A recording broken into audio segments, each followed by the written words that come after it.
falar sobre o seguinte tema: quando Deus intervém, baseado em Atos, capítulo 12, de 1 a 8, assim diz a palavra do nosso Deus.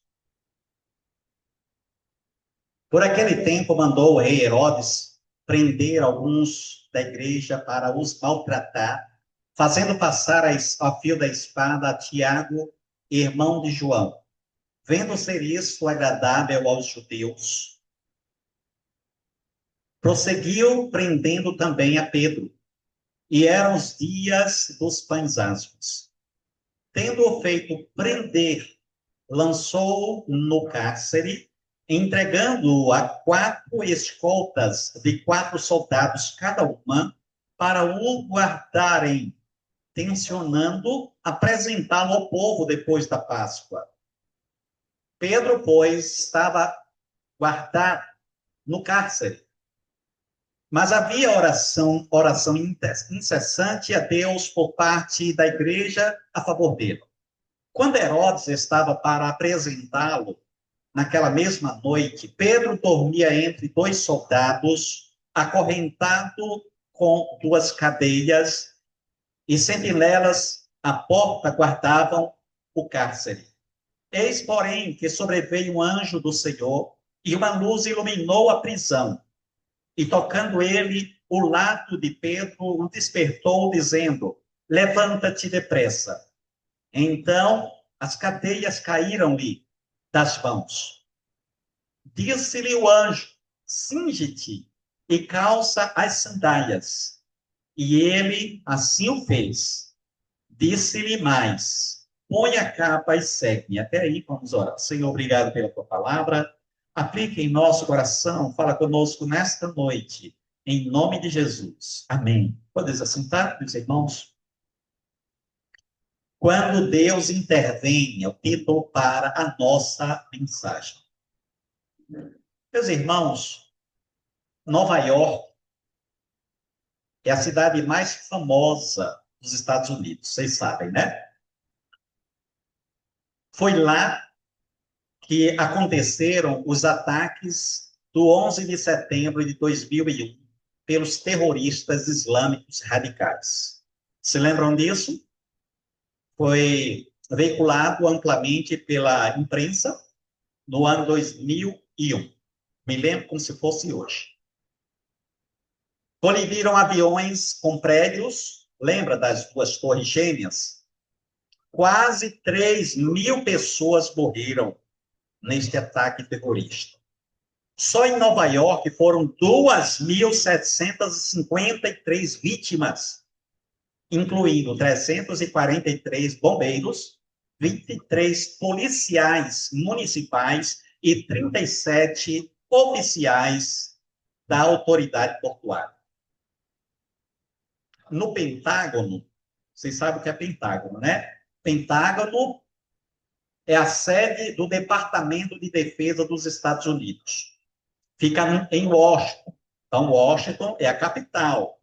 O maior ataque foi em Nova York, mas em Washington também houve ataque no mesmo dia. Outras 184 pessoas perderam a vida quando o avião foi lançado contra o prédio, lá no Pentágono. Meus irmãos, eu lhes contei essa história, este acontecimento, né, que todo mundo aí certamente já sabe, já conhece. Aconteceu isso no ano 2001. No ano de 2011, o responsável foi morto, né, que foi Bin Laden. As forças dos Estados Unidos foram lá e o mataram 10 anos depois. Eu lhes contei este acontecimento para dizer o seguinte, que essa mesma cidade de Nova York elegeu agora em 2025, terça-feira passada, dia 4, um socialista muçulmano como prefeito. Eu acredito que muitos de vocês acompanharam isso pelas mídias sociais ou pela TV. O nome dele, Zoran Madani. Ele é imigrante de Uganda, então naturalizado americano, e foi simplesmente eleito na cidade, prefeito da cidade de Nova York. Bem, você imagine que uma cidade que foi atacada por terroristas islâmicos e agora se esqueceram de tudo que aconteceu e elegem uma pessoa da mesma religião. Veja, eu não estou dizendo que ele é terrorista, mas é da mesma religião. O homem que foi, o homem que foi eleito prefeito, ele é um socialista, que é do Partido Socialista lá dos Estados Unidos, certo? Que é os democratas, e ele também é da religião muçulmana.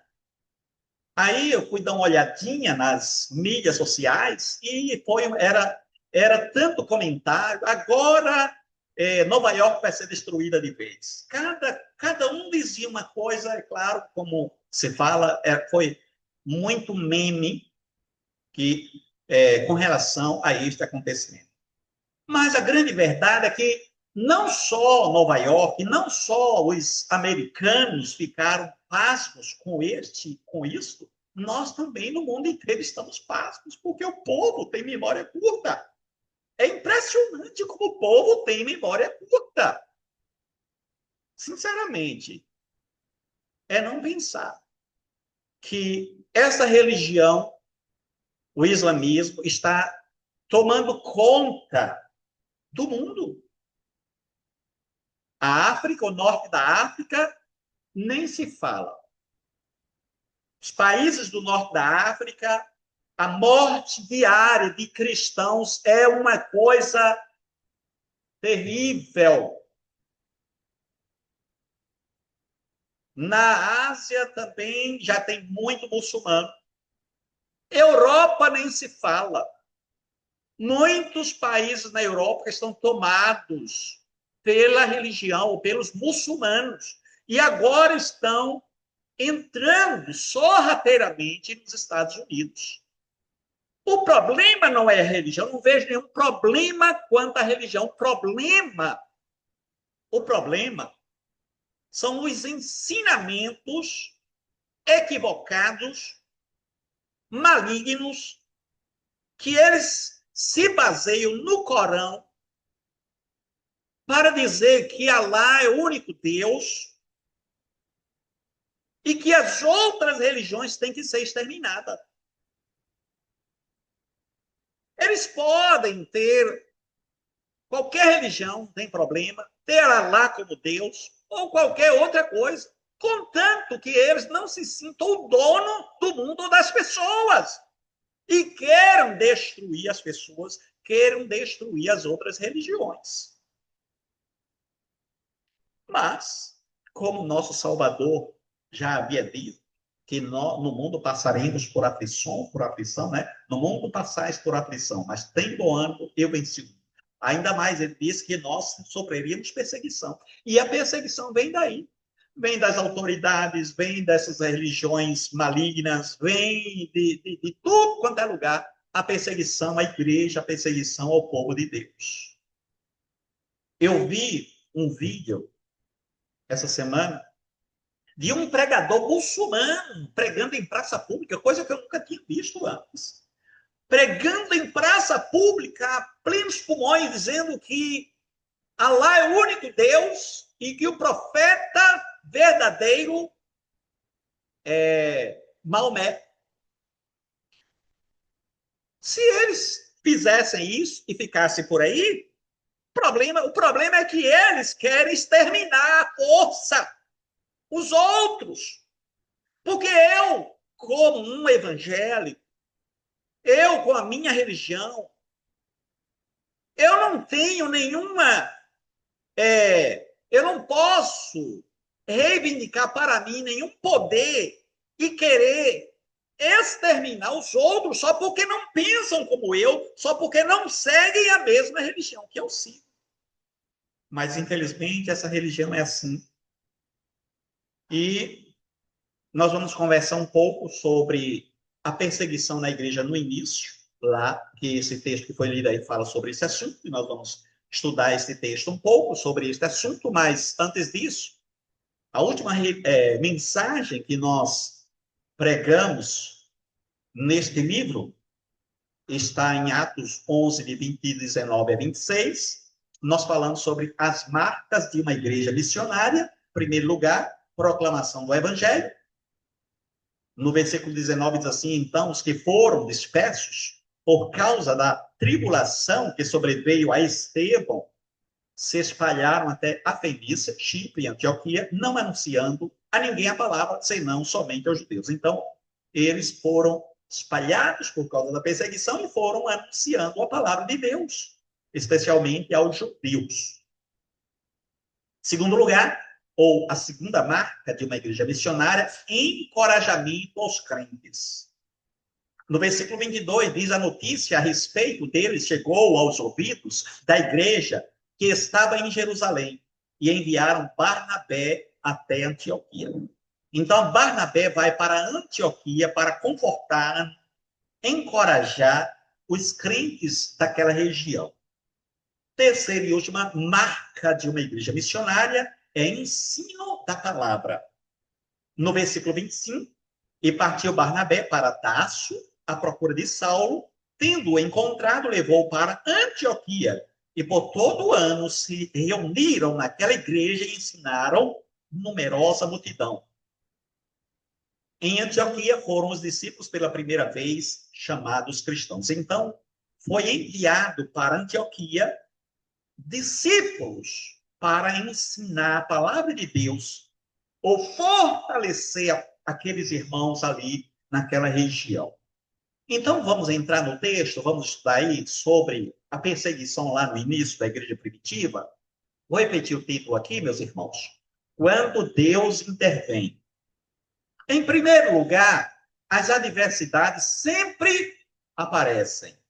Por favor, volte para a sua Bíblia. No versículo 1, diz assim: por aquele tempo mandou o rei Herodes prender alguns da igreja para os maltratar, fazendo passar a fio da espada Tiago, irmão de João. Veja só, Herodes, que era Herodes Antipas, que era o neto de Herodes o Grande. Só para vocês se situarem. Herodes o Grande foi aquele que reinou na época do nascimento do Senhor Jesus. Ele era um assassino frio. Ele era um megalomaníaco e tinha mania de perseguição, maníaco. Ele achava que todo mundo traía ele, todo mundo estava perseguindo ele, ele não confiava em ninguém. Matou meio mundo, como a gente fala. Matou os filhos, matou mulher, matou os cunhados, matou a família quase toda. Mandou matar todos que ele cismava. Então, este foi Herodes o Grande. Lembra que ele promoveu uma perseguição até a bebês de 2 anos para baixo? Os bebês de 2 anos para baixo, ele queria matar, mas exterminou, foi uma mortandade, porque ele queria matar Jesus. Não sabia quem era Jesus, nem sabia onde Jesus estava.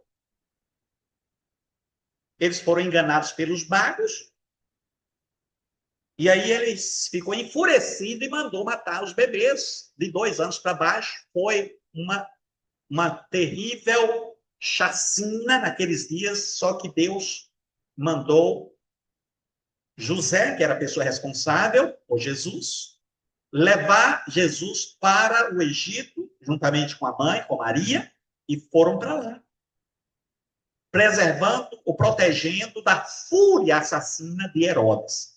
Depois de Herodes, desse Herodes o Grande, veio outro Herodes.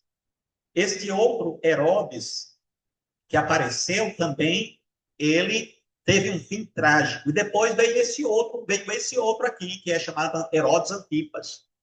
Este Herodes Antipas não fica atrás também, não. Foi outro criminoso.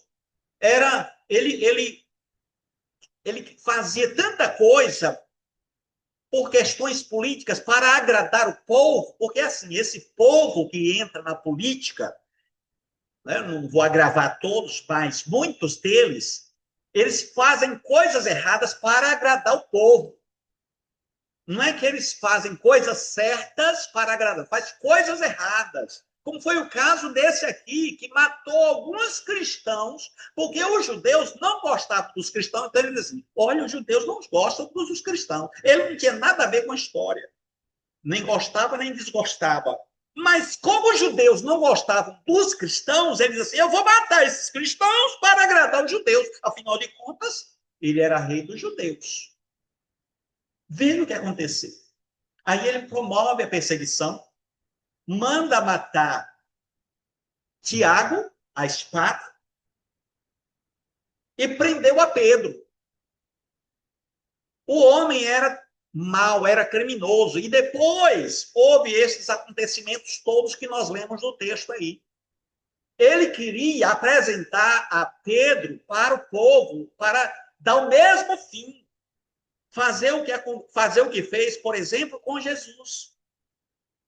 Porque Pilatos, na época, que foi outro rei, apresentou Jesus, ou eles, os judeus, levaram para Pilatos, Pilatos devolve para eles, e eles disseram, não, nós não podemos matar, quem tem que matar é o Estado. E aí eu sei que Pilatos deu aval e mandou crucificar Jesus. Depois os judeus mataram o diácono Estevão, que está lá no capítulo 7, lá de Atos dos Apóstolos. Depois, agora, manda matar Tiago, a espada, esse Pilatos, este Herodes aqui, manda matar este outro discípulo, ou um dos 12, né, apóstolos de Jesus. Depois prende a Pedro e queria apresentar para que o povo, louco, ensandecido, também fizesse a mesma coisa e matasse a Pedro. Só que Deus tinha outros planos. Manda um anjo, solta Pedro, e eu estou contando isso tudo para falar qual foi o fim deste criminoso aqui, deste Herodes. Aí Herodes se você ler aí a continuação desse texto aí, deste capítulo, né, capítulo 12 de Atos dos Apóstolos, você vai perceber que ele, Herodes, vai para Tiro e Sidom, e lá ele se reconcilia com aquelas pessoas, com aquelas populações, e lá ele vai dar um discurso. E quando ele começa o discurso dele, o povo começou a ovacionar. É voz de Deus e não de homem. É voz de Deus e não de homem. Irmãos, Deus mandou um anjo na hora, porque ele recebeu a glória do povo, e o anjo o feriu, e ele morreu, caiu duro, caiu morto, comido de vermes, de bicho. Naquele exato momento, esse criminoso Herodes, que mandou matar Tiago, né, o irmão de João, e agora manda prender a Pedro para apresentar o povo, para que o povo matasse. Ele, Deus, o puniu. Deus fez com que ele morresse, mandou o anjo, e o anjo o matou. Logo, logo aí nesse capítulo aí. Então, a morte de Tiago, meus irmãos, mostra até os líderes, mostra que até os líderes mais próximos de Jesus não estavam isentos do sofrimento. A fé verdadeira não garante ausência de provações. O versículo 3 diz, vendo ser isto agradável aos judeus. Então, a motivação deste rei era política. Ele queria agradar aos judeus. A perseguição à igreja é inevitável. É o ódio do mundo e de Satanás contra o povo de Deus. A perseguição no norte da África, como eu falei, quais os países que são mais atingidos pela perseguição lá no norte da África? Nigéria, Sudão, Argélia, Tunísia, Egito, Etiópia e alguns outros países lá no norte da África. Se você fizer uma pesquisa, você vai perceber que os nossos irmãos, nesse exato momento, estão sendo perseguidos, presos, estão sendo judiados, chicoteados e muitos estão sendo mortos. Eu vi um vídeo que me cortou o coração. Uma criança implorando para que o criminoso, o assassino, não o matasse, só porque a criança era cristã. Mas não teve jeito. Ele o matou de forma fria. Vi outro vídeo, uma mãe abraçando seus filhos, dando o seu último abraço nos seus filhos. E os terroristas a executaram juntamente com seus filhos. Eu vi num jornal, o presidente dos Estados Unidos, Donald Trump, disse, nesta quinta-feira, próxima passada, que suspenderá toda a ajuda à Nigéria e sugeriu uma ação militar caso o país africano não pare de matar cristãos. Então, hoje o auge, inclusive, que está saindo mais nas reportagens, nas mídias, é a Nigéria, que fica um pouco mais ao centro lá do continente africano. Meus irmãos, lá na Nigéria, só esse ano 2025 são mais de 7 mil pessoas cristãs mortas.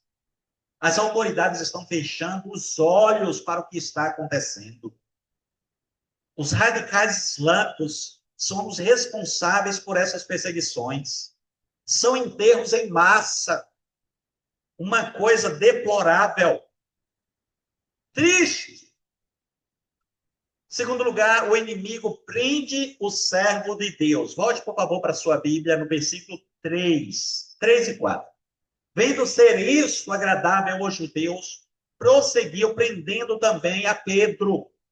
E eram os dias dos pães asmos. Tendo feito prender, lançou-o no cárcere, entregando-o a 4 escoltas de 4 soldados cada uma, para o guardarem, tensionando apresentá-lo ao povo depois da Páscoa. Veja só, Herodes prendeu a Pedro, pensando em apresentá-lo ao povo. Ele matou Tiago, mas prendeu Pedro para matar depois. Ele queria apresentar ao povo para condená-lo e fazer como aconteceu, por exemplo, com o Senhor Jesus, com Estevão e depois, por último, com Tiago, que foi um dos 12 de Jesus. Então, primeiro mártir, primeiro apóstolo martirizado foi Tiago, um dos discípulos, um dos 12 de Jesus. No versículo 2 aí na sua Bíblia, diz assim, fazendo passar a fio da espada Tiago, irmão de João. Então, Tiago, era irmão de João, lembra lá? Filhos do trovão, os filhos de Boanerges, eram chamados de Boanerges, filhos do trovão, Tiago e João. Pois é, o irmão Tiago foi assassinado cruelmente pelo rei daqueles dias. Versículo 3 diz assim, vendo ser isto agradável aos judeus, prosseguiu prendendo também a Pedro. Meus irmãos, Pedro é preso durante a Páscoa. Herodes planejava executá-lo depois das festas, para não ofender as tradições judaicas.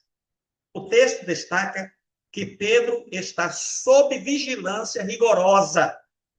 4 escoltas de 4 soldados cada, indicando o temor das autoridades quanto a uma possível fuga. Então, cada escolta tinha 4 soldados. 4 vezes 4, 16. Então, Pedro estava sob a vigilância de 16 soldados. A primeira coisa que precisamos fazer nestas horas é confiar que Deus está guardando. E eu acredito que Pedro, ele confiou no Senhor. O texto diz, entregando, versículo 4, a 4 escoltas de 4 soldados cada uma, para o guardarem. Na verdade, era Deus que estava guardando da fúria da massa ensandecida e furiosa. Porque Pedro estava sendo guardado por quatro escoltas, ou 16 soldados, e, contrariamente, podemos afirmar que era o próprio Deus que estava guardando Pedro, porque se Pedro fosse solto ali naquela ocasião, a massa ensandecida iria assassiná-lo. Terceiro lugar, meus irmãos, Deus intervém e usa a intercessão do povo de Deus. Veja aí, por favor, na sua Bíblia, no versículo 5. Está acompanhando? Versículo 5. Pedro, pois, estava guardando no cárcere, mas havia oração incessante a Deus por parte da igreja a favor dele. A oração é a arma mais poderosa da igreja. A oração do povo de Deus faz muita diferença. Deus decreta os fins e os meios. É por isso que nós temos que orar mais, meus queridos. Esta igreja precisa orar mais. Participe das orações, participe das reuniões, participe dos cultos, participe das células. E vamos orar mais. Vamos participar mais, orar também em casa. Tenha o seu momento de oração, buscando ao Senhor, porque quando a igreja ora, Deus atua, Deus opera. Precisamos ter mais momentos de oração, precisamos, por exemplo, orar antes de começar o culto. Eu quero, a partir do próximo culto, com a graça de Deus, colocar para que todos orem. Assim que você chegar, se sente ou se ajoelhe e vá orar, falar com o Senhor, pelo menos 10 minutos antes do culto. Irmãos, quando nós oramos, o inimigo é neutralizado. Me preocupa o fato de que muitas vezes muitos irmãos estão frios. Muita gente falta aos cultos. E o que é isso, senão o ataque do inimigo? Aí um diz, pastor, eu estou doente, pastor, eu estou assim, pastor, eu estou assado, pastor, eu não sei o quê. E aí cada um fala uma coisa. Não tem justificativa para a gente ficar em casa. A não ser que você esteja em cima de uma cama mesmo. Aí é diferente. O culto é para Deus e nós devemos esse culto a Deus. Quando nós não cultuamos ao Senhor, nós estamos pecando. Estamos perdendo a bênção e pecando por omissão. Porque o povo de Deus se reúne para adorar a Deus, para orar e para ouvir a mensagem da palavra de Deus. Quando uma pessoa não vem para o culto, essa pessoa perde a bênção, não ouve a mensagem e não está em comunhão com a igreja. Então, eu, com toda sinceridade, não tenho nenhuma desculpa para um crente não participar do culto. Tem gente que não vem para a igreja porque vai para um aniversário. Não vem para a igreja porque foi fazer uma visita. Não vem para a igreja no domingo à noite porque aí inventa uma coisa, não faz sentido, meus irmãos. É ataque do inimigo. Nós precisamos investir, nós precisamos estar presente, cultuando e adorando o Senhor. Não podemos permitir que o inimigo impeça de nós recebermos a bênção, de nós cultuarmos ao nosso Deus com todo o nosso coração. Então, a igreja aqui estava reunida, orando, e Deus agiu. Deus agiria se a igreja não estivesse orando? Poderia até agir, mas o propósito dele é que a igreja esteja reunida, orando, louvando e ouvindo a mensagem da palavra do Senhor. É ele quem salva, somos nós que oramos. Enquanto Pedro estava acorrentado, a igreja se unia em clamor. Enquanto Pedro está preso, a igreja está de joelhos. Essa frase é o ponto de virada do texto, que está no versículo 5. A parte B diz assim: mas havia oração incessante a Deus por parte da igreja a favor dele. Então, a oração era o quê? Incessante. O povo reunido, a igreja de Deus reunida, orando, intercedendo em favor do seu pastor, do servo de Deus, daquele que foi chamado pelo Senhor Jesus Cristo para ser apóstolo, para ser pastor, para ser pregador do evangelho. A força da igreja, não está em espadas ou influência política, mas na oração perseverante. Eles não tinham poder político nem influência, mas tinha acesso direto ao trono de Deus. Em Tiago, capítulo 5, 16, diz assim: a oração de um justo pode muito em seus efeitos. Então, a igreja orava incessantemente a Deus, como diz no versículo 5, mas havia oração incessante a Deus por parte da igreja a favor dele. Quarto lugar, meus irmãos, Deus intervém e garante paz em meio à adversidade. Volte para o texto, por gentileza, versículo 6. Quando Herodes estava para apresentá-lo, naquela mesma noite, Pedro dormia entre dois soldados, acorrentado com duas cadeias, e sentinelas à porta guardavam o cárcere. Então, veja só, somente os que confiam no Senhor conseguem dormir entre dois soldados.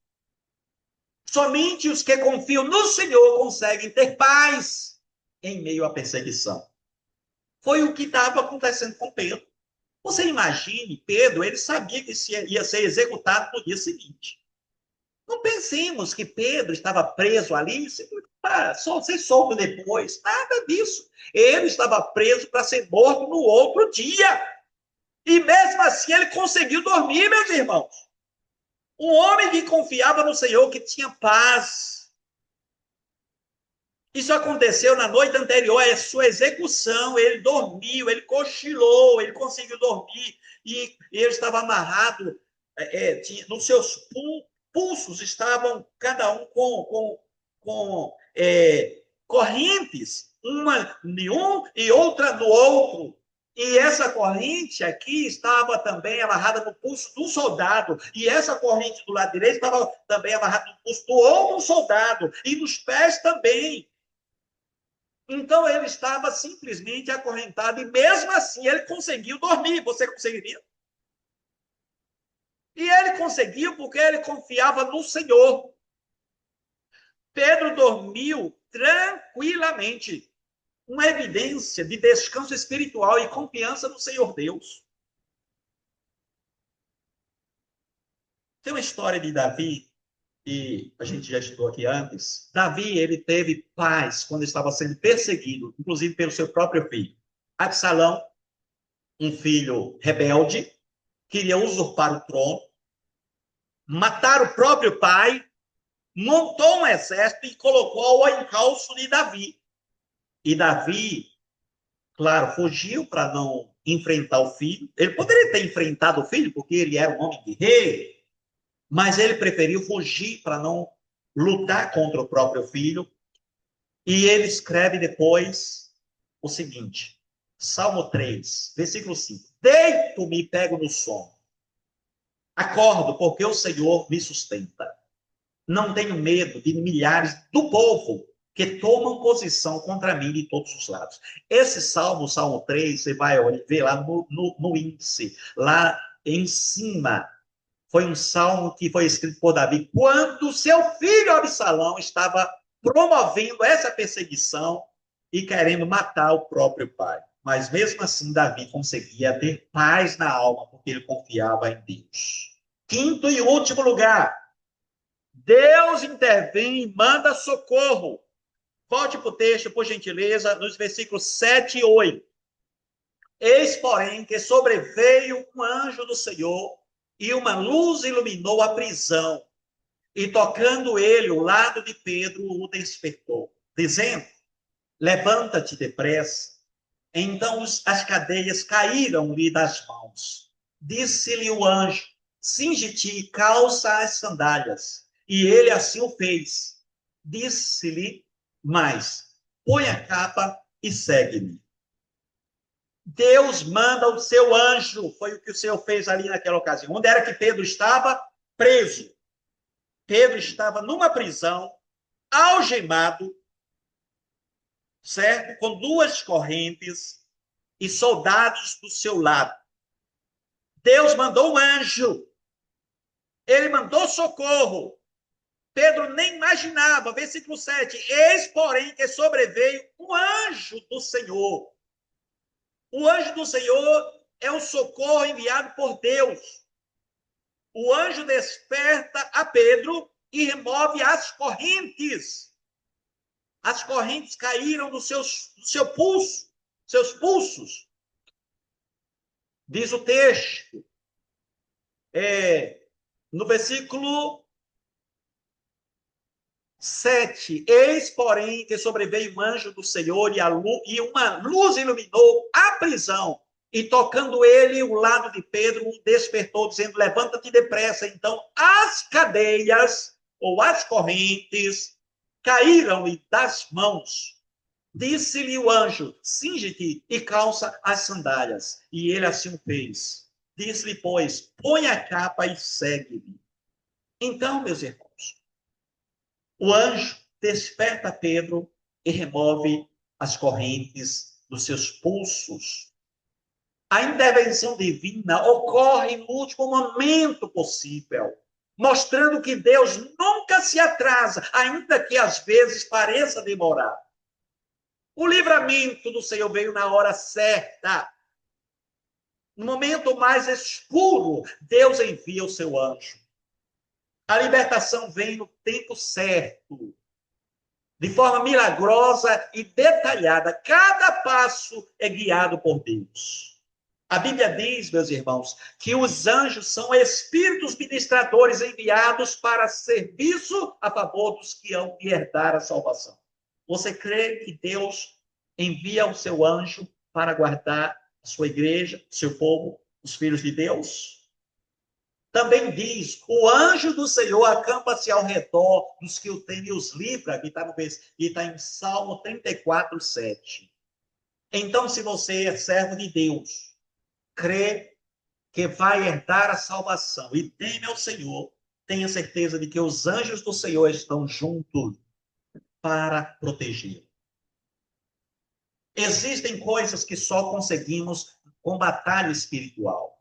Por isso, Deus envia os seus anjos para lutar ao nosso favor nas regiões celestiais. Paulo diz lá em Efésios 6:12, porque a nossa luta não é contra a carne e o sangue, sim contra os principados e potestades, contra os dominadores deste mundo tenebroso, contra as forças espirituais do mal nas regiões celestes. Quando você pensa que está só, Deus envia anjos para ajudar. A história de Pedro mostra que, primeiro, a perseguição não para a igreja. Segundo, a oração é a chave da vitória. Terceiro, Deus continua libertando, operando e surpreendendo.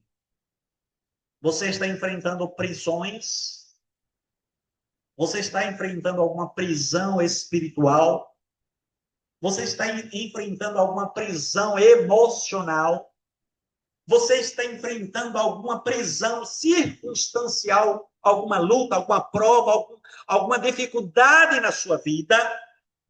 Então faça o que a igreja daqueles dias fez. Ore sem cessar. Confie em Deus e espere o momento que Ele abrirá as portas diante de você.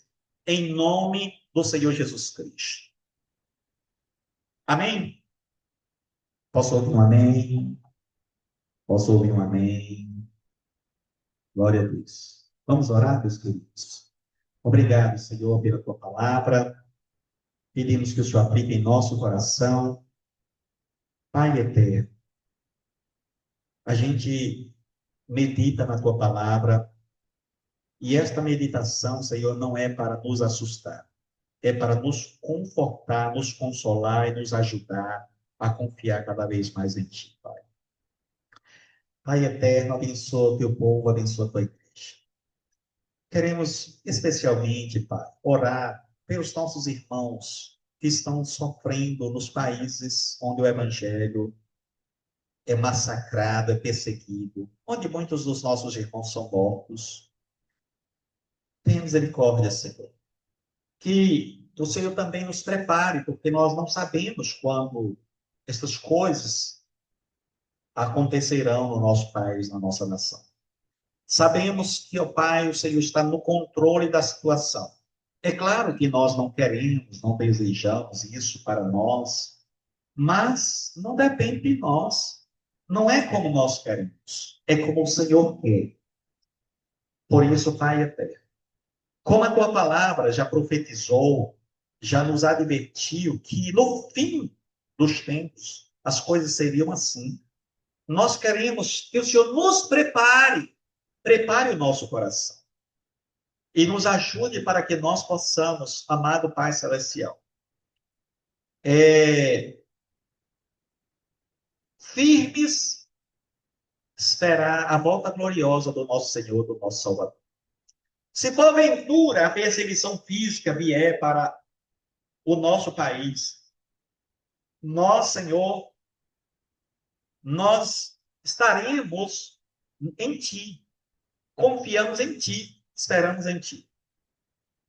Por isso, amado Pai Celestial, que o Teu poder se manifeste em nosso coração, na nossa vida e na nossa família, na nossa igreja, no meio do Teu povo.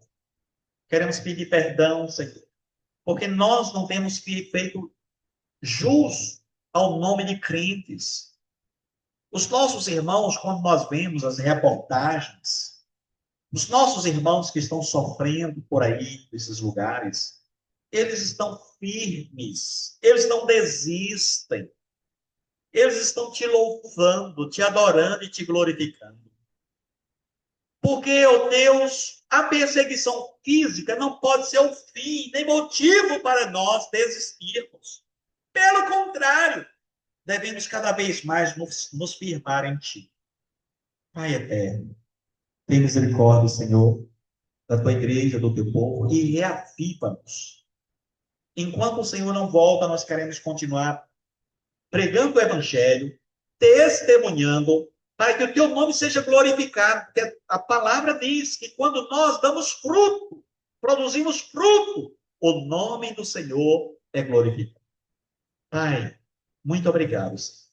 Muito obrigado pela Tua palavra, pelas Tuas instruções, pelas Tuas advertências, pelas Tuas orientações ao nosso coração. Pai, nós oramos gratos em nome de Jesus. Amém.